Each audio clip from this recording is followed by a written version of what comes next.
In what new ways do you intend to rectify the inequalities in the workplace, specifically regarding females making only 72% of what their male counterparts earn? Okay.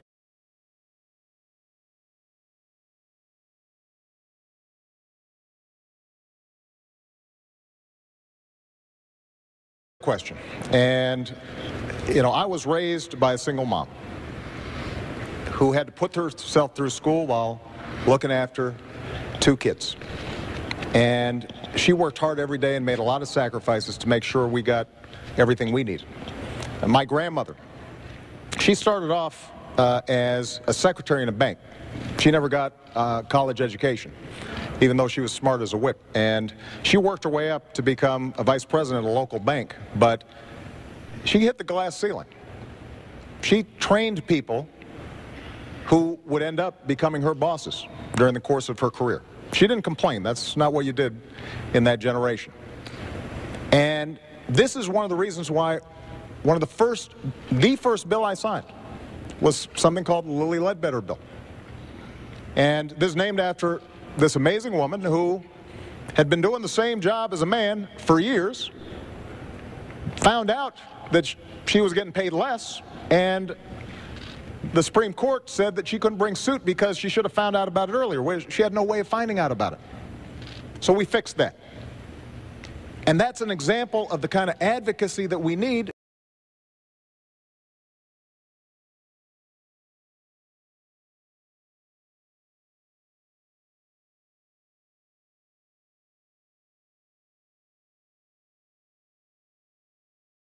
Because women are increasingly the breadwinners in the family. This is not just a women's issue. This is a family issue. There's a middle-class issue. And that's why we've got to fight for it. It also means that we've got to make sure that young people like yourself are able to afford a college education. Earlier, Governor Romney talked about he wants to make Pell Grants and other education accessible for young people. Well, the truth of the matter is that that's exactly what we've done. We've expanded Pell Grants for millions of people, including millions of young women all across the country. We did it by taking $60 billion that was going to banks and lenders as middlemen for the student loan program, and we said, let's just cut out the middleman. Let's give the money directly to students. And as a consequence, we've seen millions of young people be able to afford college. And that's going to make sure that young women are going to be able to compete in that marketplace. But we've got to enforce the laws, which is what we are doing. And we've also got to make sure that in every walk of life, we do not tolerate discrimination. That's been one of the hallmarks of my administration. I'm going to continue to push on this issue for the next 4 years. Governor Romney.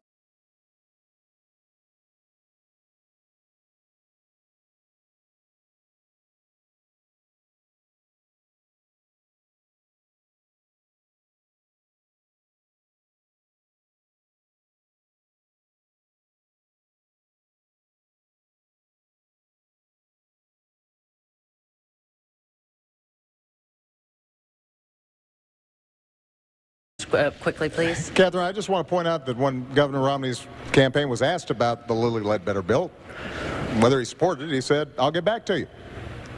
And that's not the kind of advocacy that women need in any economy. Now, there's some other issues that have a bearing on how women succeed in the workplace. For example, their health care. Now, a major difference in this campaign is that Governor Romney feels comfortable having politicians in Washington decide the health care choices that women are making. I think that's a mistake. In my health care bill, I said insurance companies need to provide contraceptive coverage to everybody who's insured. Because this is not just a health issue, it's an economic issue for women. It makes a difference. This is money out of that family's pocket. Governor Romney not only opposed it, he suggested that, in fact, employers should be able to make the decision as to whether or not a woman gets contraception through her insurance coverage. That's not the kind of advocacy that women need. When Governor Romney says that we should eliminate funding for Planned Parenthood, there are millions of women all across the country who rely on Planned Parenthood for not just contraceptive care, they rely on it for mammograms, for cervical cancer screenings. That's a pocketbook issue for women and families all across the country. And it makes a difference in terms of how well and effectively women are able to work. When we talk about child care and the credits that we're providing, that makes a difference in terms of whether they can go out there and earn a living for their family. These are not just women's issues. These are family issues. These are economic issues. And one of the things that makes us grow as an economy is when everybody participates and women are getting the same fair deal as men are. And I've got two daughters, and I want to make sure that they have the same opportunities that anybody's sons have. And that's part of what I'm fighting for as President of the United States.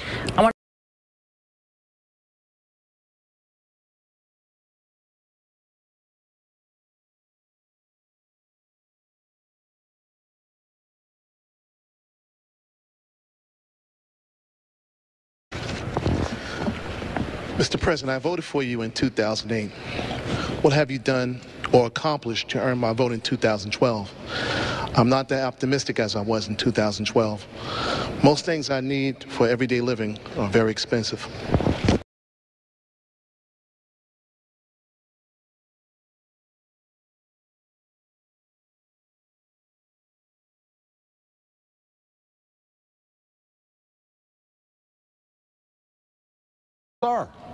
And that's why the plan that I've put forward for manufacturing and education and reducing our deficit in a sensible way, using the savings from ending wars to rebuild America and putting people back to work, making sure that we are controlling our own energy, but not just the energy of today, but also the energy of the future. All those things will make a difference. So the point is, the commitments I've made, I've kept. And those that I haven't been able to keep, it's not for lack of trying, and we're going to get it done in a second term. But you should pay attention to this campaign because Governor Romney's made some commitments as well. And I suspect he'll keep those too. You know, when members of the Republican Congress say we're going to sign a no-tax pledge so that we don't ask a dime from millionaires and billionaires to reduce our deficit so we can still invest in education and helping kids go to college, he said, me too. When they said, we're going to cut Planned Parenthood funding, he said, me too. When he said, we're going to repeal Obamacare, first thing I'm going to do, despite the fact that it's the same health care plan that he passed in Massachusetts and is working well, he said, me too.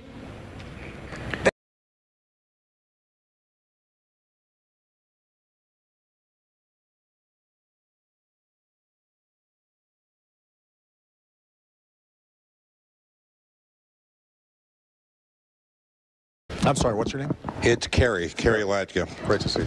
This question actually comes from a brain trust of my friends at Global Telecom Supply in Mineola yesterday.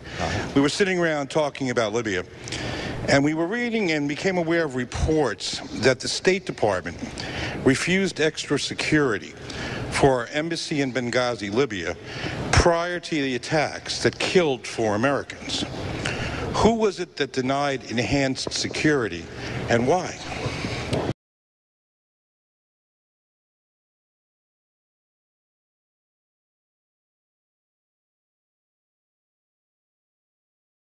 So as soon as we found out that the Benghazi consulate was being overrun, I was on the phone with my national security team, and I gave them 3 instructions. Number 1, beef up our security and procedures, not just in Libya, but in every embassy and consulate in the region. Number 2, investigate exactly what happened, regardless of where the facts lead us, to make sure that folks are held accountable and it doesn't happen again. And number 3, we are going to find out who did this and we're going to hunt them down. Because one of the things that I've said throughout my presidency is when folks mess with Americans, we go after them.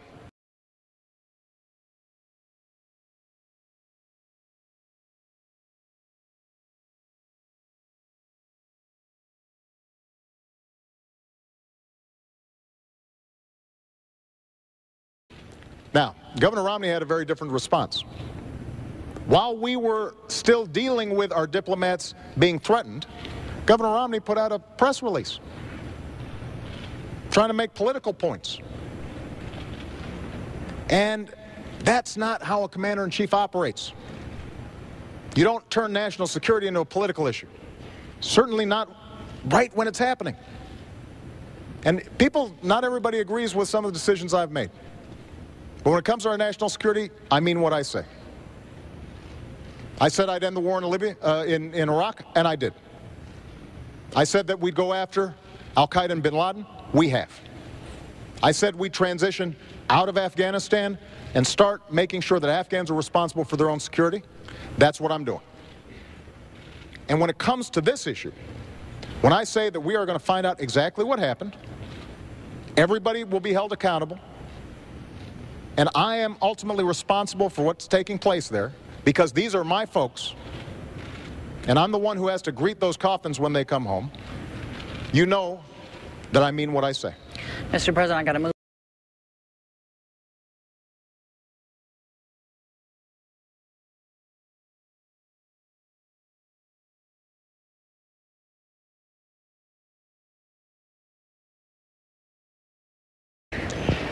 President Obama, during the Democratic National Convention in 2008, you stated you wanted to keep AK-47s out of the hands of criminals. What has your administration done or plan to do to limit the availability of assault weapons?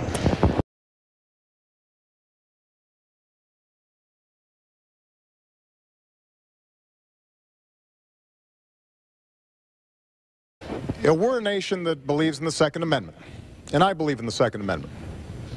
You know, we've got a long tradition of hunting and sportsmen and people who want to make sure they can protect themselves.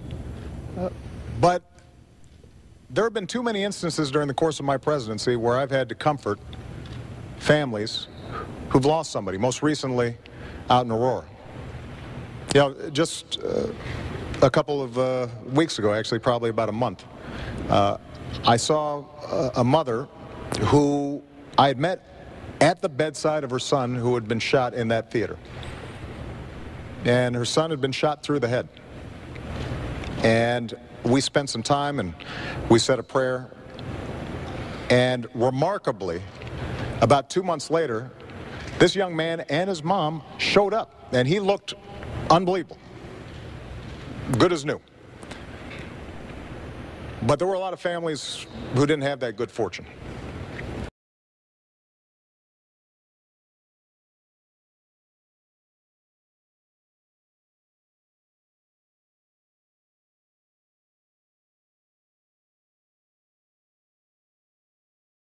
So my belief is that, A, we have to enforce the laws we've already got, make sure that we're keeping guns out of the hands of criminals, those who are mentally ill.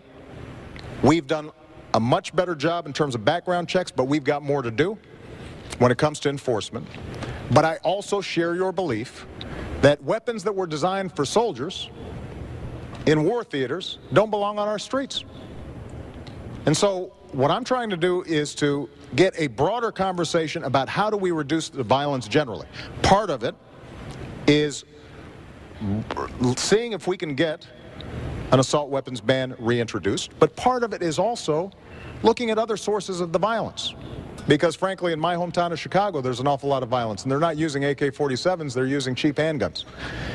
And so what can we do to intervene to make sure that young people have opportunity, that our schools are working, that if there's violence on the streets, that working with faith groups and law enforcement, we can catch it before it gets out of control. And so what I want is a comprehensive strategy.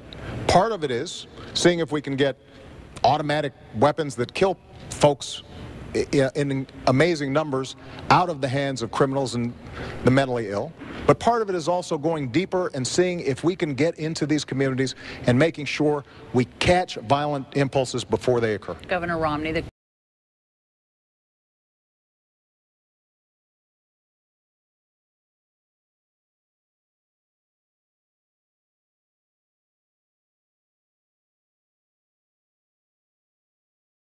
Mr. President. First of all, I think Governor Romney was for an assault weapons ban before he was against it. And he said that the reason he changed his mind was in part because he was seeking the endorsement of the National Rifle Association. So that's on the record. But I think that one area we agree on is the importance of parents and the importance of schools. Because I do believe that if our young people have opportunity, then they're less likely to engage in these kinds of violent acts. We're not going to eliminate everybody who is mentally disturbed, and we've got to make sure that they don't get weapons, but we can make a difference in terms of ensuring that every young person in America, regardless of where they come from, what they look like, have a chance to succeed. And Candy, we haven't had a chance to talk about education much, but I think it is very important to understand that the reforms we've put in place, working with 46 governors around the country, are seeing schools that are some of the ones that are the toughest for kids starting to succeed. We're starting to see gains in math and science.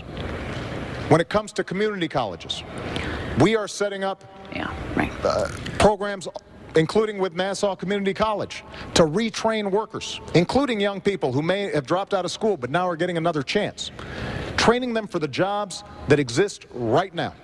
And in fact, employers are looking for skilled workers. And so we're matching them up, giving them access to higher education. As I said, we have made sure that millions of young people are able to get an education that they weren't able to get before. Now, Mr. President, I have to move you along here. You said you wanted to hear these questions, and we need to do it here. Just one second, because this is important. This is part of the choice in this election. And when Governor Romney was asked whether hiring more teachers was important to growing our economy, Governor Romney said that doesn't grow our economy. The question, of course, Mr. President, was guns here, so I need to move us along. Understand. You know, the question was guns, so let me this will make a difference in terms of whether or not we can move this economy forward for these young people. I understand. And reduce our violence. Okay, thank you so much.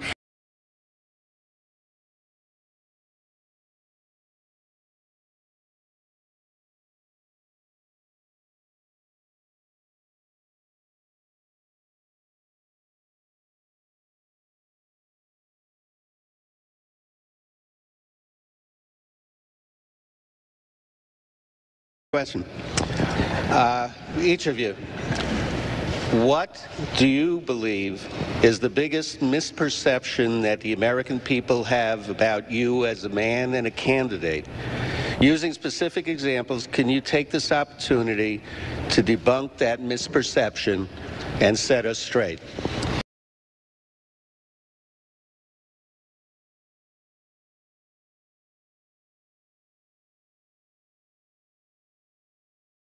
I believe Governor Romney is a good man, loves his family, cares about his faith.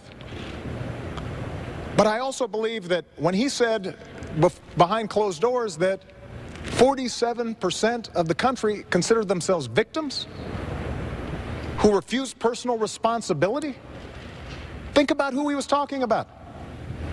Folks on Social Security who've worked all their lives, veterans who've sacrificed for this country, students who are out there trying to hopefully advance their own dreams, but also this country's dreams, soldiers who are overseas fighting for us right now, people who are working hard every day, paying payroll tax, gas taxes, but don't make enough income. And I want to fight for them. That's what I've been doing for the last 4 years, because if they succeed, I believe the country succeeds. And when my grandfather fought in World War II and he came back and he got a GI Bill and that allowed him to go to college, that wasn't a handout. That was something that advanced the entire country. And I want to make sure that the next generation has those same opportunities. That's why I'm asking for your vote, and that's why I'm asking for another 4 years.